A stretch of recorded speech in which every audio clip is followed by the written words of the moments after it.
Welcome to Hazel's Story, an epic saga podcast.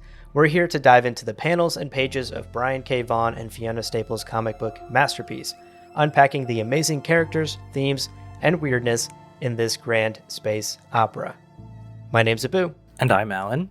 And Alan, we're back, doing our thing, deep dive into the rest of Volume 5 today. So excited. The front half of Volume 5 was a little bit rough. A lot of character building, a lot of feelings, but Here we are with the back half of Volume 5, and there is a shit ton of things that happen in these chapters. Some of it is, I'm just going to say, disturbing, and some of it is pretty sad. So that sounds like Saga. Indeed. Before we dive into today's reading, of course, let's take care of some housekeeping.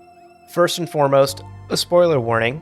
As always, today's deep dive read-along episode has no spoilers beyond chapter 30. So as long as you've done the reading and you've completed Volume 5, you are good to go for today. And also, just a friendly reminder that we love to hear from you, our listeners. You can email us at hazelstory@loreparty.com, and just anything you're thinking about Saga, about Abu, about myself, about life. And mostly what we've really loved hearing from listeners recently is episode ideas. We put a call out a couple of episodes ago for maybe a new segment or new episode format ideas. We've gotten a couple of these from some listeners who've written in over the last couple weeks, and we wanted to share. Abu, who was our first email from? So first up was a listener named Al, which is perhaps short for Alan? Excellent name. Excellent name. Al wrote in from Warren, Michigan with this idea. Quote, maybe a dive into the to be continued section. Like this Saga podcast, it is great to hear and share in the love for something. The Saga Facebook page is weird and over-moderated. The Saga subreddit is great, especially if you have a Saga tattoo to show off, LOL. That's so real. In the end, though, the to be continued is more intimate. It is really the best part of Saga fandom. Explore the different aspects, maybe? The past surveys, the costume contests, fan representation, each of your favorite letters. Just an idea. I might be biased, though. My best birthday gift ever took place in the to be continued. End quote. I love that so much. Al, thank you so much for writing in. And just to explain a little bit for folks who've only read the collected volumes of Saga, like the trade paperbacks that have 6 chapters in each one. Yeah. When the book comes out in single issue or single chapter form, the little floppy comic book version, there's a section at the back of each issue called, quote, to be continued. And it's where Brian K. Vaughan answers fan letters and emails. And when Saga was at its peak, this letters column, to be continued, grew into this amazing fan community where Brian and Fiona would actively engage. And there were these amazing reader surveys, as Al mentions, where they would ask their fans to fill out this survey telling them about themselves with some really bizarre ass questions for sure about life and death and just weird shit. We actually, when we did our quick reaction to chapter 56, if you go back, Abu and I actually took the reader survey that was with that chapter. So if you want to check that out. Right. But also going all the way back, there was always a costume contest every year in the to be continued. It's honestly a great reason to read the individual chapters and a great idea for an episode format. So thanks, Al. We really appreciate that. Yeah. And honestly, I didn't read Saga as it came out, so I missed a lot of those to be continueds because I didn't start reading them chapter by chapter. Gosh, I don't know, probably in volume 6 or volume 7. I jumped on the Saga train pretty late. So there are a ton of old costume contests, I'm sure, that I have no idea about. It would be fun to go back and check those out again. Yeah, my first thought was there's got to be a way to digitally collect them all into a big comic book file and then share that amongst all of us. If only there was some way to do that. Oh, right. I bet somebody has done this already. I bet out there on the internet somewhere, somebody has scanned and collected together all of the to be continueds. Or maybe not. Maybe we'll do it for our community. We also got another email from a listener who's written in before. This was from Bailey in Seattle. They wrote, quote, you were asking a while back about ideas for what to do when you're finished reading through back issues, and I wanted to suggest deep dives on characters and character arcs. Prince Robot the Fourth has a fantastic one, and your discussion about how he treats the others on his ship as expendable commoners made me think about how much he changes as time goes on. Not a spoiler, characters change, and how much he doesn't change at all. So I love this. Abu, what do you think? Yeah, I mean, character deep dives are definitely on the brainstorming list for future episode ideas. I think it would be a ton of fun to go back and look at a character's arc from the very beginning across every single issue that's been released so far and explore sort of the ups and downs and the themes that each individual character represents. And then, maybe pit some characters up against each other. Who could beat who in a arm wrestling contest? We could turn this into a March Madness bracket for next year. Actually. I'm into it. Yeah, great idea, Bailey. You all have some great ideas.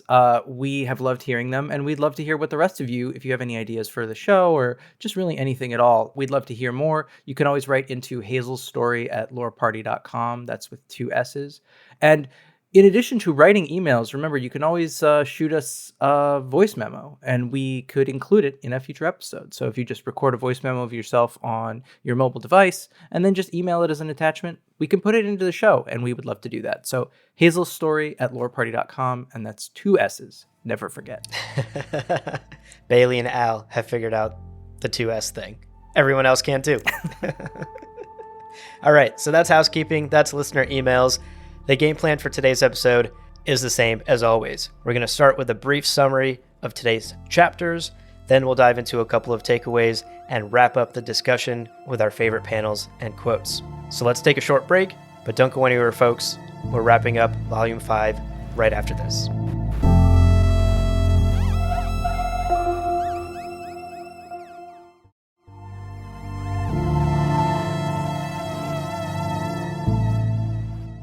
All right, welcome back. It is time to get into chapter 28. And Abu, I feel like there's a cozy scene that greets us as we start this chapter. It is cozy. Get your marshmallows, folks. We start chapter 28 with Sophie and the Brands. They're making some s'mores around a campfire, still presumably on Demi-Monde. And Gwendolyn, Lion Cat, Sweet Boy are all catching some Z's. They're zonked. It's been a long day full of dragon piss, if you recall. The Brand is telling Sophie all about abortions, which is topical considering what's happening in the US today. And Sophie is learning all about freelance work and what it's like to kill a person. So a lot of adult conversations happening here, perhaps the first that Sophie is having in her young life. We get a sense in this conversation of how ruthless Sophie has become. She sort of brushes aside the Brand's concerns about the Will's mission to kill an innocent family. And before we can dive deeper into this sort of troubling rabbit hole, the conversation is interrupted by Halver, who is the spider person. I wrote Spider-Man in the script, and I realized Yes. that I shouldn't say that out loud. That's confusing. Crossing comic book lines.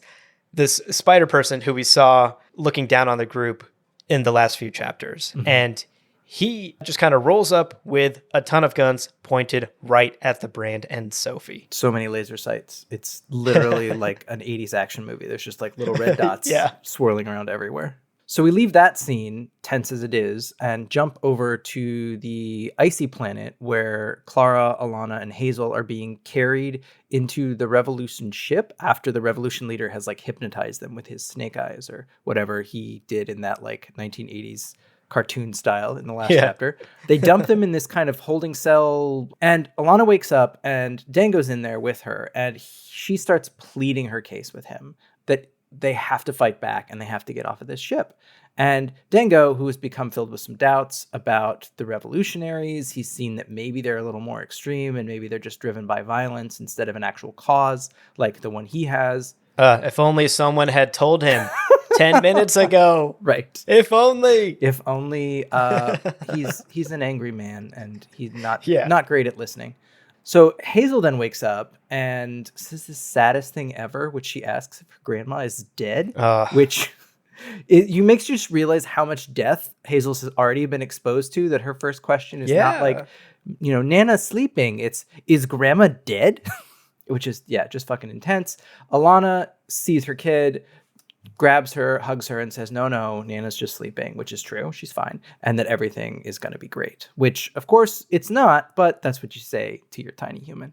Right. After that scene, we jump to the Stalk's ship, where Goose finds Yuma crying in her bunk. And because Goose is incredible, he tries to comfort her as she tells him how she's feeling worthless. She's feeling really down right now. And Yuma tells Goose, hey, you're a sweetheart for trying to make me feel better, which leads to this iconic close-up panel of Goose squinting and trying to look menacing, but actually just kind of looking really cute. And he says, quote, Goose has been a lot of things in his day, but sweet is not one of those things. End quote. It's so good. It's so badass. It's so good. I love it. I love Goose so much. This heartfelt conversation is interrupted when the alarm goes off and Prince Robot IV yells at everyone to assume battle stations because, a ship from the Robot Kingdom has arrived to apprehend the prince. The robot soldiers actually tell the prince to stand down or they'll strip him of his titles and open fire on the ship. Quote, we're not messing around here, mate. Your old man is properly pissed this time. End quote. I definitely read that in like a salty British accent in my head. Like, we're not messing around here, mate. Your old man is properly pissed this time. Just like 100%. It's like some sort of Cockney sailor is like yelling at him. But also I love that they have clearly had to chase after Prince Robot so many times that they're like, this isn't like one of those times when you were in trouble. Like, you're fucked, dude. Yeah.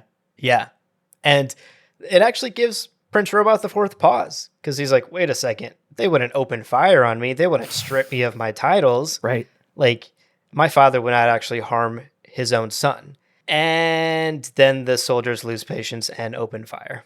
Yikes. We then quick cut back to Demimonde, where we've learned that Halvor is actually the older brother of the Stalk, whose real name is apparently Henrietta, which is delightful.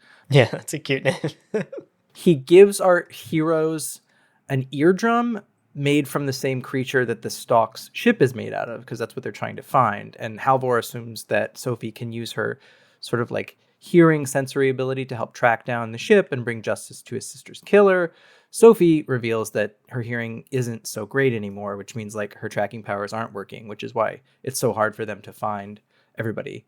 Halvor then gives them directions to the dragon's lair so they can get the dragon jizz and explains how he can't be the one to hunt down the prince because he's got his own family to worry about. Quote, I can barely keep my extended family fed, much less properly avenged. So he's basically like, I can't risk anything.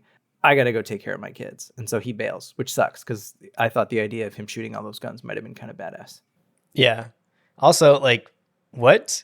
This was such an awful sales pitch from this guy where he was like, here's an eardrum, go kill the person who hurt my family. Yeah, it was a little bit odd because it was like, well, wait, why is he even there? Like, yeah, it felt a little bit like a red herring plot line that was dropped in. And then it just sort of was like, oh, well, see you later. Yeah, true. Well, back on the Revolution's ship in the next scene, the Snake Man leader, whose name is Quain, enters the room to take Hazel away.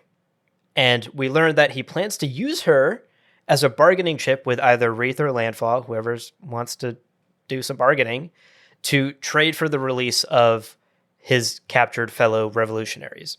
Alana understandably goes berserk on the blue fish lady, whose name is Julep, and is only stopped from straight up murking her when Quain uses his hypnosis eye thing again and stops her from killing Julep with Julep's own sword. Alana has such intense mama bear whenever something is like potentially going to befall Hazel, and it's terrifying. Yeah. And we're going to see that come to a breaking point in a little bit later. Yep. But back on the ship, Marco and Prince Robot IV are in this life and death laser space battle thing. And I love the weird little detail here where like Prince Robot IV's fingers go into the control panel. Because of course, like, why would he push buttons? Yeah. He's a robot and he can just interface with the machine. But I had never thought about that before. He just pulls this like straight, like, Yeah. I don't know, creepy Slender Man fingers thing. Yeah. It was a little terrifying. USB fingers. Yes, USB fingers. I love it. So they're in this battle. They're trying to control the ship. Suddenly their engine takes a hit. And then Yuma and Goose run off to go investigate it. And they realize that there's a fuel leak and that it will blow up the ship at any minute. And then I can only imagine how you felt, Abu. But when Brian K. Vaughan had Goose step forward, ready to enter the burning hot engine room and sacrifice himself for the good of others. How did you feel in that moment? Oh my God. I couldn't breathe. Sheer panic. I mean, I knew what was going to happen because it's a bit of a like cliche movie storytelling thing. Sure. But I also was like, how dare you even insinuate that Goose would be sacrificed in this moment? I mean, anyone can be killed in this bookaboo. You just have to That's steel so yourself true. for that eventuality. But as you mentioned, in a classic movie trope, Yuma knocks him out with, I believe, a fire extinguisher, which I love that there's like modern era fire extinguishers, which I would also like. I think that would really hurt Goose's head. But regardless, they do it movie style where you hit somebody with some traumatic brain injury and it doesn't affect them at all. No concussions. No concussion, nothing. She knocks Goose out, and then she gets into this flaming room herself to repair the leak and fix the fire that's burning up in the engines. And the chapter ends on this incredible full-page panel of just this completely stoned Yuma, a paintbrush in her hands, and the flames are consuming all around her as there's these bubbly pink letters that spell, in all caps, high as fuck. Which when I look around for merch for Saga Online, like fan-made merch or stuff on Etsy, there's a lot of Yuma high as fuck merch. Yeah, for sure. I mean, if I was a stoner teenager when this chapter was released, 100% I'd have a printout of this on my bedroom door. Absolutely. And that's it. That's the final panel and final page of this chapter. We then, for chapter 29, start on the Revolution ship as Quain, who is the robot man from G.I. Joe, that's all I can think of, negotiates with Vez from Wreath High Command for the release of, quote, a few hundred brethren, unquote. So he's trying to get a bunch of his freedom fighters / terrorists / whatever out of jail, and he wants to trade Hazel. Vez, however, notices Dango behind and immediately changes her tune and says she refuses to negotiate with, quote, those death machines, which you can't quite tell if that's like some form of racism for this universe, that like she won't deal with somebody because they're a robot, or if the robots have just like been like Terminator style death machines to people on her world. And so of course she wouldn't deal in any way. Yeah, that was my question as well. Cause I don't know, it felt like a little bit of racism against Dango and the robot kingdom. Right. But Vez is also like very involved in this war and I'm sure has seen atrocities committed by the robot kingdom. So it could be both, I think. Maybe that's what like one robot soldier on the battlefield can do that. And so as a result, it would make sense if Vez was fucking terrified of just one robot and not wanting to deal with them. But we don't get time to confirm any of that headcanon because instead, Quain decides to solve this problem, Vez not wanting to deal with Dango, by just ordering Julep there in the room to kill Dango, which is like a record scratch moment. And Dango's like, ah, fuck. These terrible, monstrous murderers appear like they might murder me. If only someone had told him 10 minutes ago. If only. In the next scene, on Demimonde, we're back with our heroes, and they have arrived at the male dragon's hideout, only to find him masturbating, I think. I mean, is what that giant full-page panel is. I guess so. This has turned into a game with me and my wife as I'm rereading through these chapters, where every set of chapters, there's some panel that I show her that's just like gratuitous, otherworldly sex thing. Yeah. It's now turned into a thing where I was like, and I showed it to her earlier today, and I was like, what do you think of that? And she was like, huh. Seems like he'd want to get more than the tip in there. Oh my God. Oof. Okay, anyway, moving on from that visual.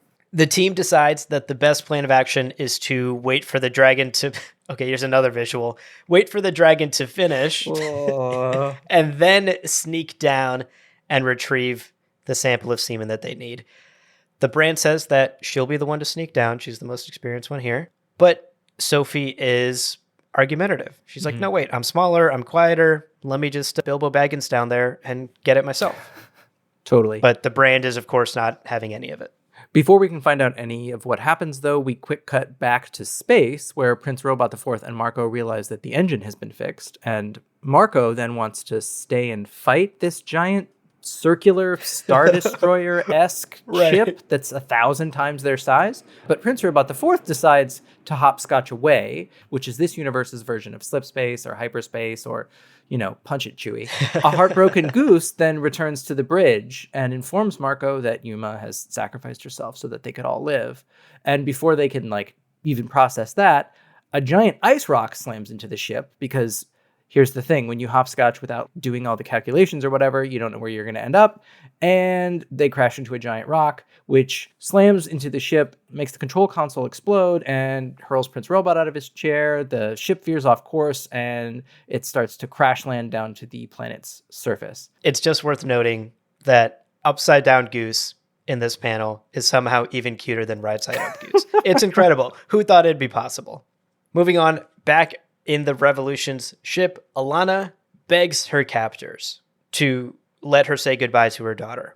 But, of course, they're not having any of it. We actually learn about one of the captors, Ziz, his tragic backstory. Put a pin in that because we'll touch on this later in the takeaways.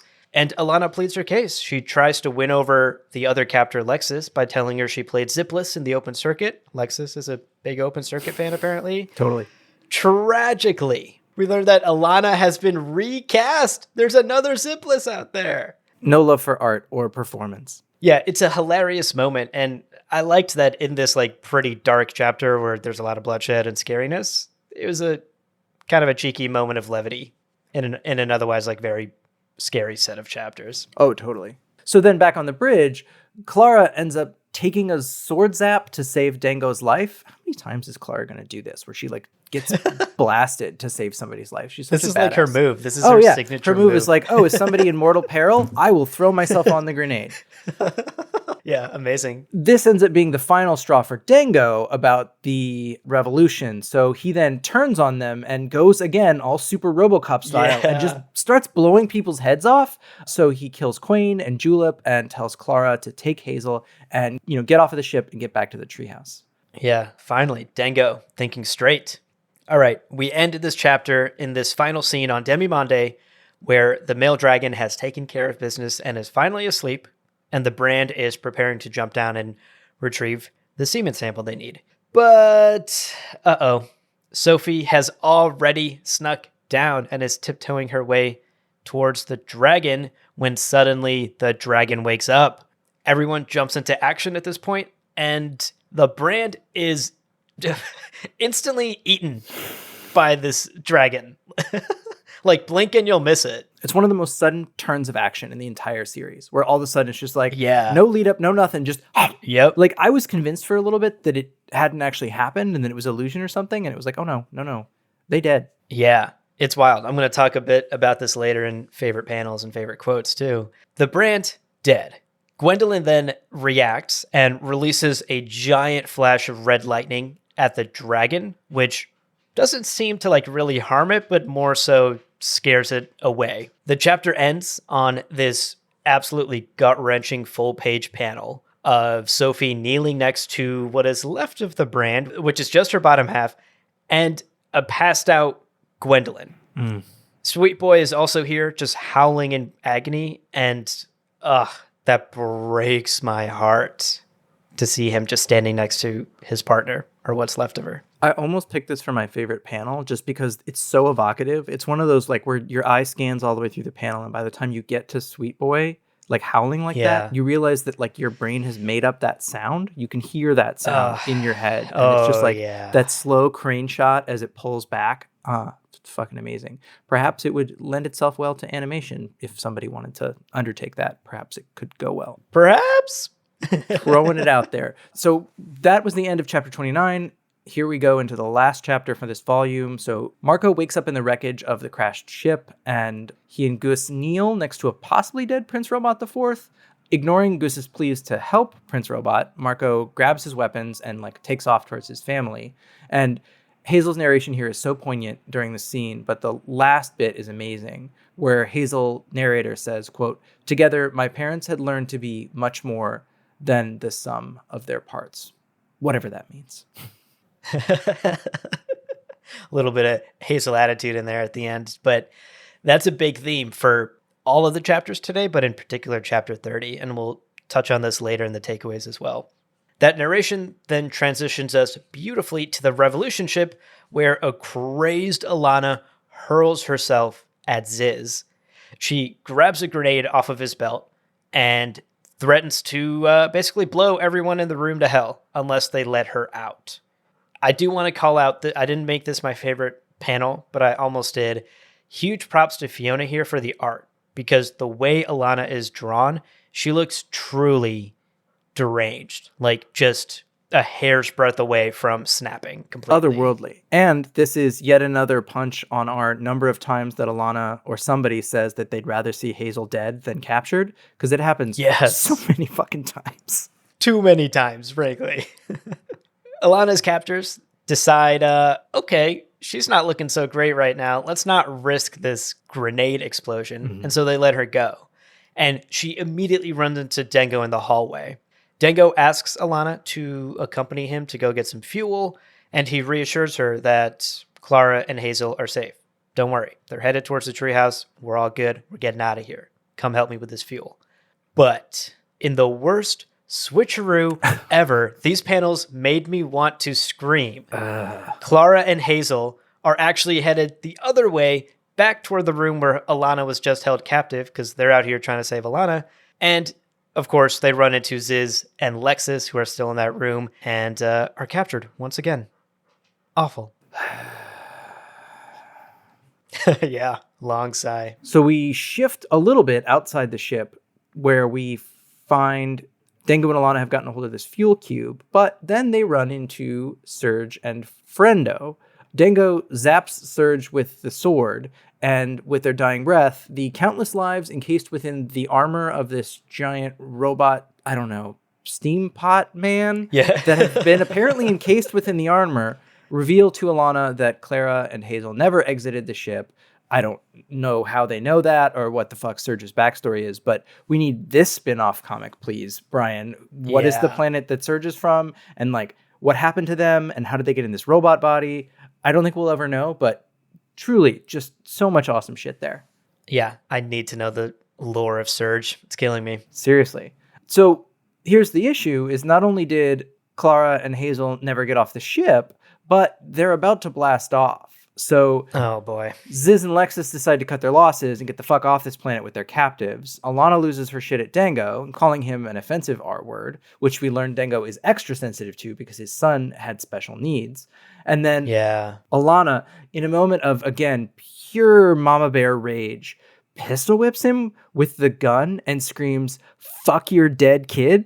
Oh my God. Which is maybe one of the worst things you could say to someone who's been through what I imagine to be the worst trauma that a sentient being can go through. Dango, man. Oof. Cannot catch a break.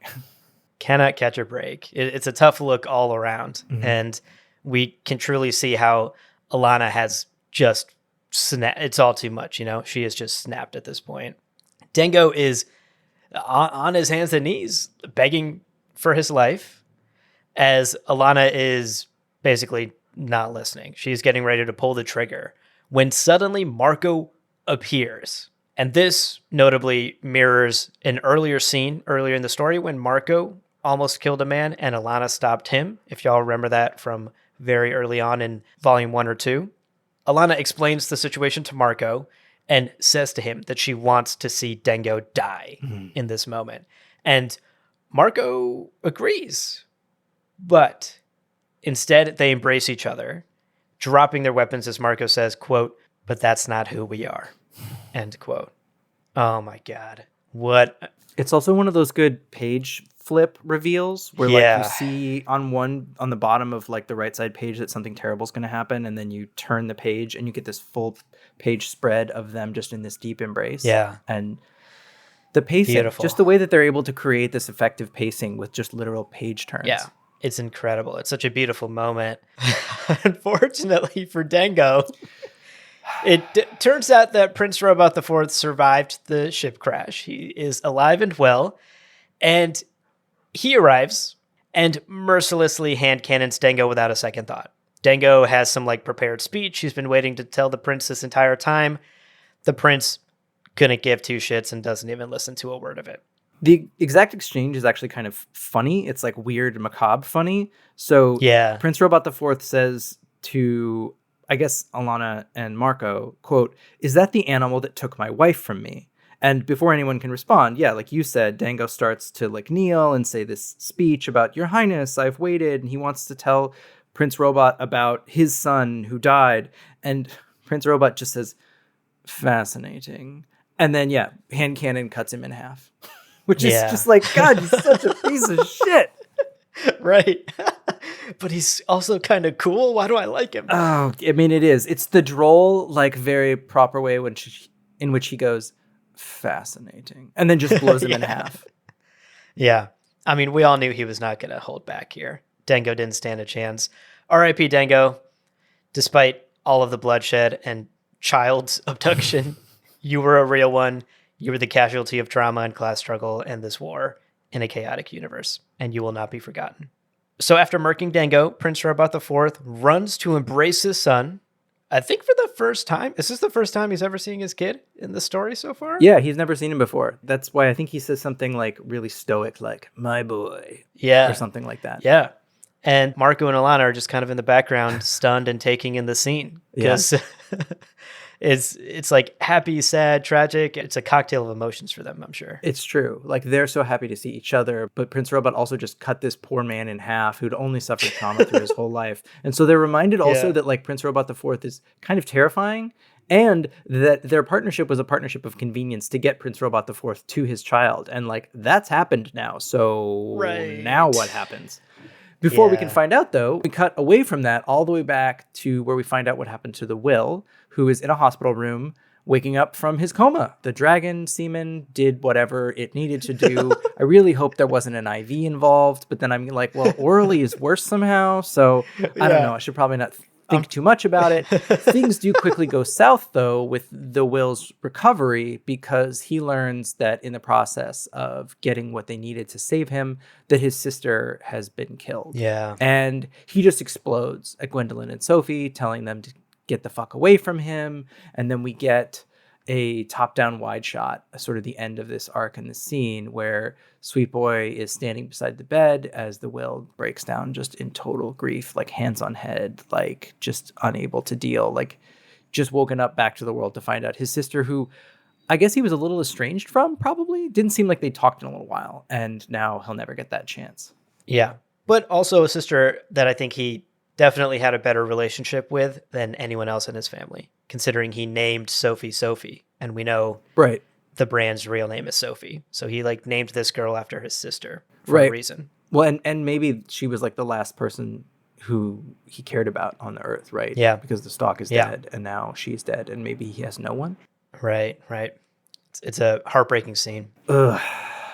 So chapter 30 and volume 5 ends on a final scene where we are in some unknown facility and a cricket lady enters a room of horned kids in some sort of school/prison setting, seemingly for orphans of war, it looks like. Yeah.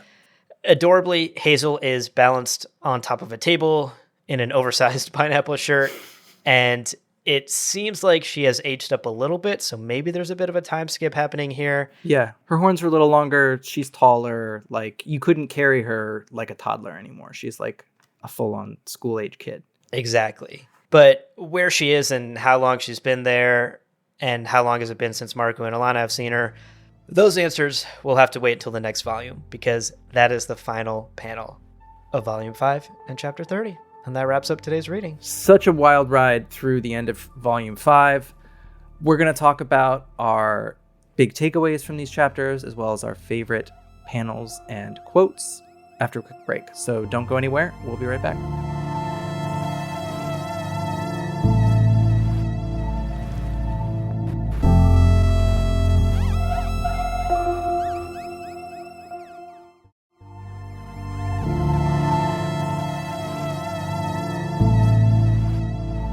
Welcome back, everyone.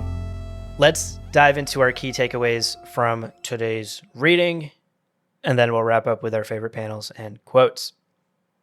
Alan, I wanted to start by sharing my first takeaway. I wrote way too much in the script for this, but bear with me because I think this is an important one.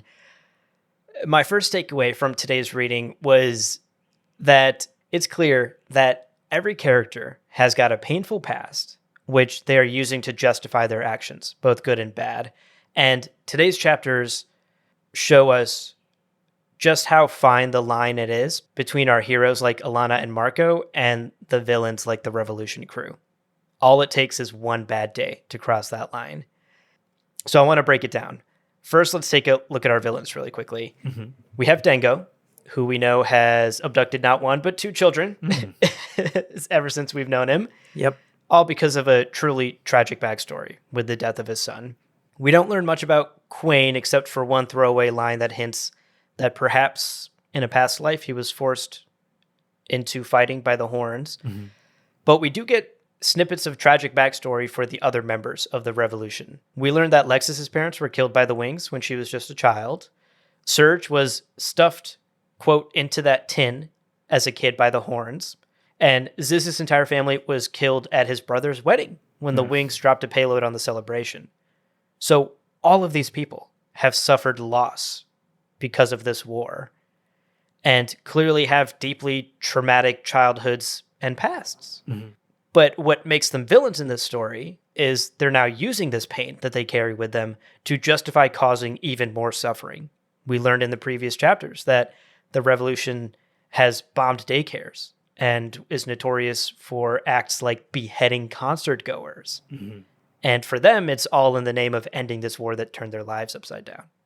So they're using their trauma to justify more pain, more violence in the universe. Now, if we look at the flip side of that, we have our heroes, or heroes in quotes. First up, Prince Robot IV, maybe the least hero of the heroes team, is out here on an illegal mission to avenge his wife's murder and try and save his son. We already talked about in the last episode how the line seemingly doesn't exist for him, and we see that in action when he doesn't bat an eye at absolutely murking Dango without a second thought. He's out here doing whatever it takes to be reunited with his son, and by the end of this volume, he is. We also see in today's reading how both Marco and Alana kind of devolve into the worst versions of themselves when they aren't together. Marco, in these chapters, has straight up almost beaten a man to death.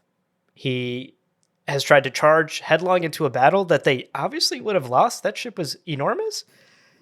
Yeah. He's taking nearly lethal doses of drugs. And honestly, kind of like the least Marco part of all of this, he leaves a comrade to die in the dirt after the ship crash, even if that comrade is Prince Robot IV. Very un-Marco-like behavior. Similarly, we see Alana, who is usually very action-oriented, very confident, almost paralyzed by fear in this volume, and just like waiting for her knight in shining armor Marco to come save them. She's making desperate suicidal moves, and she, obviously at the end, nearly snaps and kills a man in cold blood after telling him to shut up about his stupid dead kid. These are not the heroes we've known in the last 4 volumes. We see them really drop to the lowest of lows. So to wrap up my takeaway, what is the point I am building towards here? Well, these chapters show us just how fine a line it can be between being a hero and being a villain. All of these characters I've listed have trauma. This war has affected all of them, but the difference is how they choose to use that trauma. The Revolution and Dango and even Prince Robot IV are all out here committing vile acts. They're choosing to perpetuate this cycle of violence. Violence was enacted upon them, so now they feel justified in enacting violence and suffering upon others. Our heroes, though, like Marco and Alana, they are choosing to break that cycle. And that's not easy. We see instances of both Marco and Alana nearly being pushed to the point of cold-blooded murder. And it's really their love for each other and for Hazel that has stopped them each time from crossing that line, crossing a line that you can't come back from. And so to me, the sort of underlying message of all of this, and maybe the whole thematic message of Volume 5, is that love is the answer to how we break cycles of violence and suffering and death. And that's a beautiful message. Totally agree. I think that that is definitely a huge theme of this entire volume. And I think that's the thing that happens more and more as we get through this story, is that each of the volumes has more of a encapsulated theme or an encapsulated message, where it's like in the beginning, they were setting up so much of the world, but now we've built out the world. So we just get to explore themes within it. And I totally love it. Yeah. For our second takeaway, so I was really struck in these chapters by just how unforgiving and ungenerous the Saga universe is. This is not unique to these chapters in any way, but really comes across in a couple places. Acts of selflessness or heroism almost always come with some tremendous cost or consequence, usually death of yourself or someone else. So Yeah. the first example is in chapter 28, where poor Yuma, who is deeply and tragically flawed, but decides that she will be the one to save Marco, Prince Robot IV, and Goose. And as a result of this like heroic decision, instead of receiving some excellent reward, she just burns to death, stoned out of her gourd.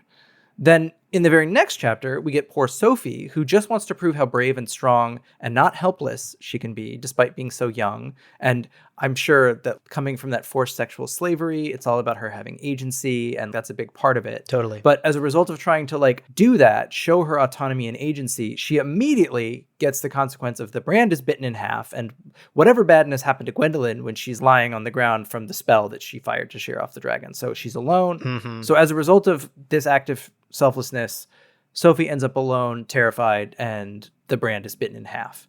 And then in the final chapter, after Dango has a change of heart and kills the head of the revolution so they can all escape, he's doing what's right. His reward is he gets cut in half by Prince Robot IV's hand cannon, right? So all of these people are trying to do what's right, trying to do the right thing, and as a result, they're punished brutally. So what does this mean? Is this Brian and Fiona trying to tell us that selfless acts aren't worth doing because you'll just get fucked over in the end? That even if you are a good person, it doesn't matter because the universe is corrupt and awful, and no matter what any of us do, no matter what the Supreme Court might decide, that we're all powerless and are just stuck with the awfulness that's handed to us? I don't think so. I think in a super fucked up world like the Sagaverse, or in our world for that matter, reality, yeah. even if you know doing something good or selfless is going to result in a hard or challenging or awful outcome, you do it anyway, because that's what it means to do good. And fuck the universe for making it so hard. But like, that's not going to stop us. Not ever, not once. Like, we're just going to keep trying to be the best people we can be. That's my rant. Wow. I love that. Another beautiful message in this volume. Absolutely. And to your point, actually, look what happens to Prince Robot IV. There are multiple sets of parents in this volume trying to reunite with their kids. And the one guy who's out here just shredding people in two and trying to kick out his comrades out of an airlock because they're high is the only one who actually is reunited with his child. Totally. The one that's willing to cross any line necessary and nothing will stop him is the one that gets what he wants. And again, to your point, is that Brian and Fiona telling us do whatever it takes to get what you want? I don't think so. I think Prince Robot IV is a cautionary tale. And I completely agree. I think the takeaway from seeing all of these people commit selfless acts is that it isn't easy. If it was easy, then everyone would do it. But it took bravery on Yuma's part to knock out my boy Gus, how dare she, and go in there and burn alive. It took bravery for Dango to, finally listen to what Alana told him and turn on the revolution. Those are not easy acts. And if they were easy, every one of these characters would be selfless. But I think the takeaway, you're absolutely correct. Like, it's a beautiful message about how being right won't always mean you'll win, but at least you'll still be right. And at least you'll still know who you are. That's that panel with Alana and Marco, right? Like, they're true to themselves. They're true to who they are. And that's what's most important. Everything else aside. Okay. I love this story. So all of that aside, let's head on to our favorite panels.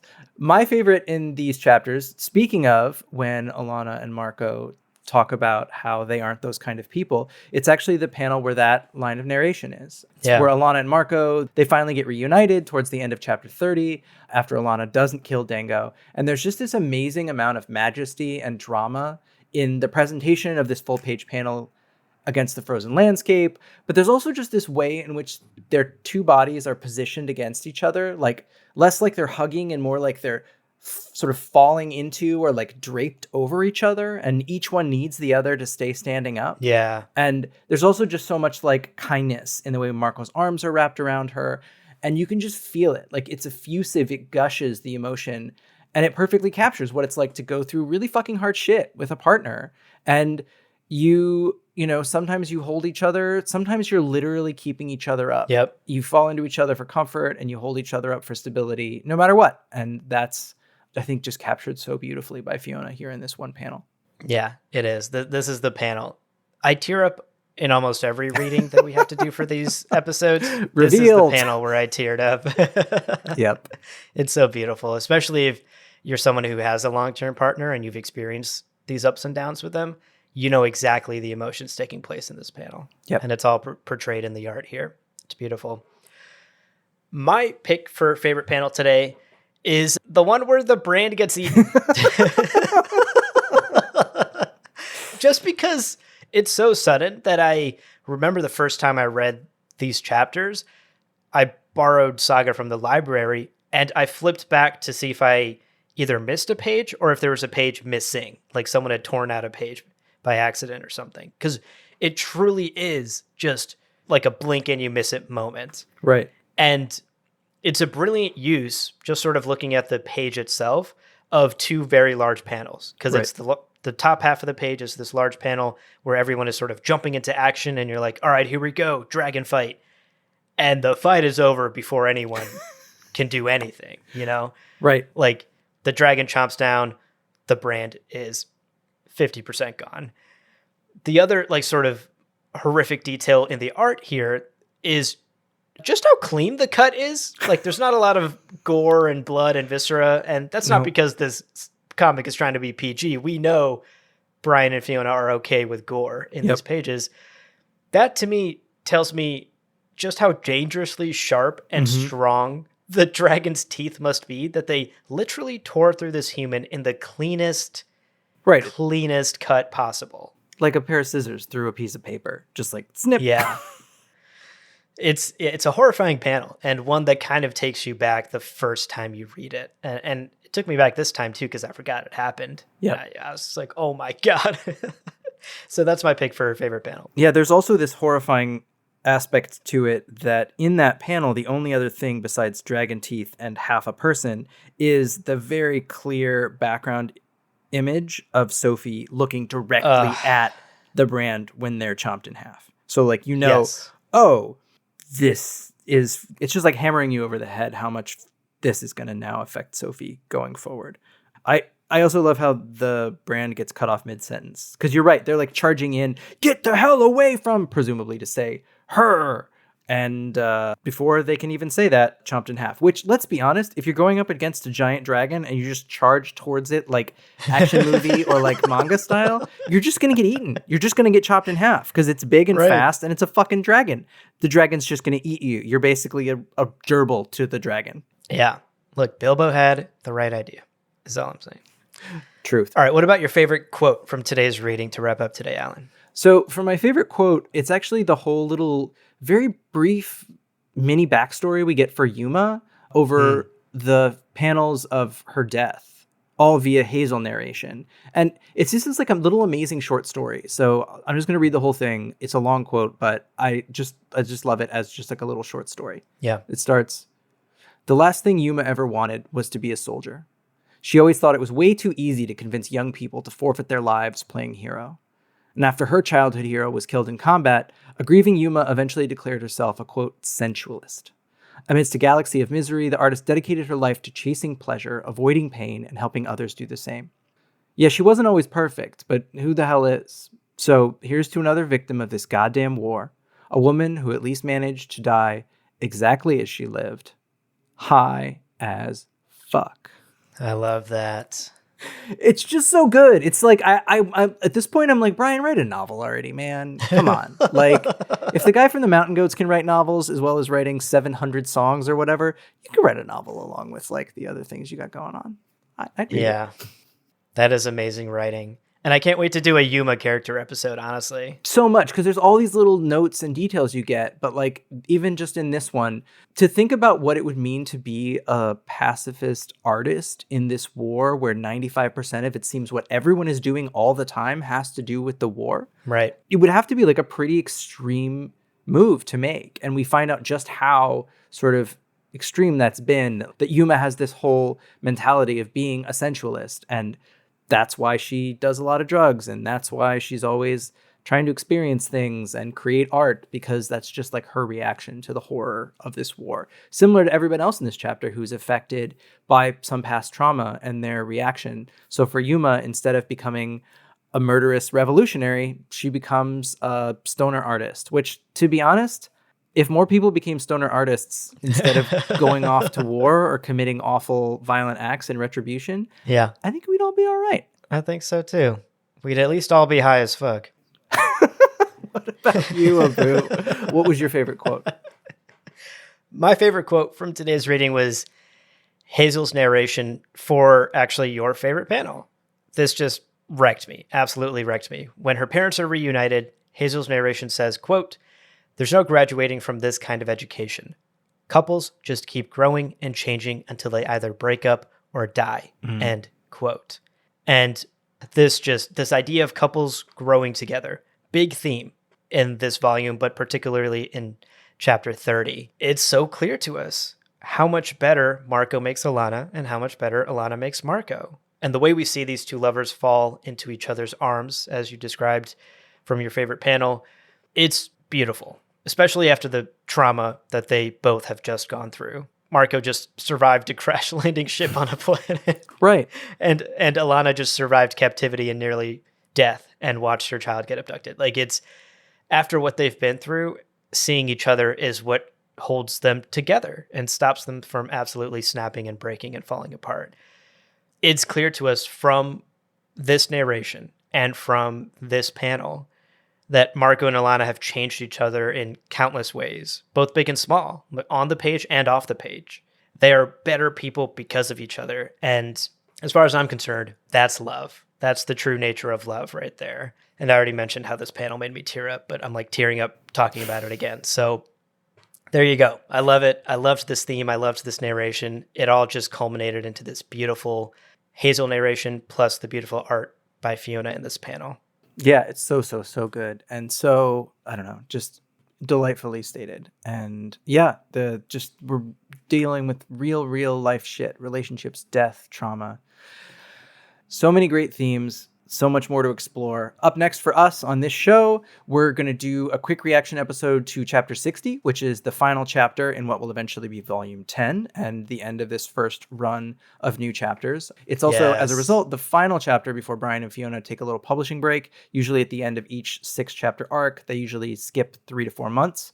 So of course, only listen to that next episode if you're all caught up. But once again, and I don't know, maybe I'm going to keep imploring this. Maybe I'll stop. This is super annoying for me to keep telling people that you should read all the way through. Write us an email and tell me to stop and I'll stop. But I'm just saying that the new stuff is so good. If you want to read ahead, you totally should. The new chapters are fantastic and volumes 6 through 9 are really fucking rad. So yeah, catch up. I promise it's totally worth it. Absolutely.